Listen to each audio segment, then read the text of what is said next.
ये एक अद्भुत प्रसंग है जो हमें जीवन में विश्वास और आस्था की शक्ति को समझाता है। कहानी एक वैद्य की है जो वृंदावन में रहते थे और ठाकुर जी के अनन्य भक्त थे। वृंदावन एक ऐसा पावन स्थान है जहां राधा और कृष्ण का नाम हर जगह गूंजता है। वैद्य जी अपने दवा खाने पर जाते समय अपनी पत्नी से कहते थे कि अपनी रोज की जरूरतों की सूची एक चिट्ठी में लिखकर दे देना और शाम को वह सारा सामान ले आते। वे चिट्ठी पर लिखी चीजों के दाम एक एक करके जोड़ते और जैसे ही जरूरतें पूरी हो जाती वे मरीजों का इलाज मुफ्त में करते थे। उनका मानना था कि जब आपकी अपनी जरूरतें पूरी हो जाती हैं तो दूसरों की मदद करना शुरू करना चाहिए। एक दिन पत्नी ने चिट्ठी में राशन और अन्य सामान के साथ साथ बेटी के दहेज का सामान भी लिख दिया। वैद्य जी थोड़े मायूस हो गए क्योंकि उन्होंने कभी भी पैसे नहीं जोड़े थे, सिर्फ अपनी आवश्यकताएं पूरी की थी। लेकिन जब दहेज के सामान का उल्लेख देखा तो उन्होंने लिखा, ये मेरा कन्हैया ही जानता है, और चिट्ठी बंद कर दी। फिर वे आराम से मरीजों का इलाज करने लगे, हरे कृष्णा और राधे कृष्ण बोलते हुए। उनके चेहरे पर कोई चिंता नहीं थी क्योंकि उनका पूरा विश्वास ठाकुर जी पर था।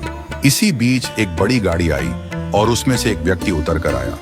उसने वैद्य जी को प्रणाम किया और कहा कि वह इलाज के लिए नहीं आया बल्कि 12 साल बाद उनसे मिलने आया है। वह व्यक्ति बताता है कि 12 साल पहले जब वह और उसकी पत्नी संतान सुख की प्राप्ति के लिए परेशान थे तो उन्होंने वैद्य जी से सलाह ली थी। वैद्य जी ने उन्हें कृष्ण पर विश्वास रखने की सलाह दी थी और कहा था कि सांसें देने वाला कृष्ण है, जीवन देने वाला कृष्ण है, सब कुछ कृष्ण है।